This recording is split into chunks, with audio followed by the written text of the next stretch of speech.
сейчас на станке лежало бревно, 59-е бревно.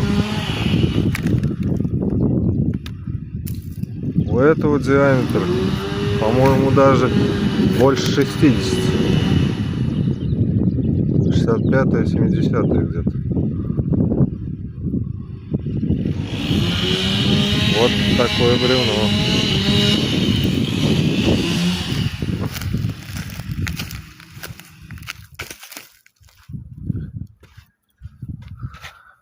И похоже, внутри оно бедовое.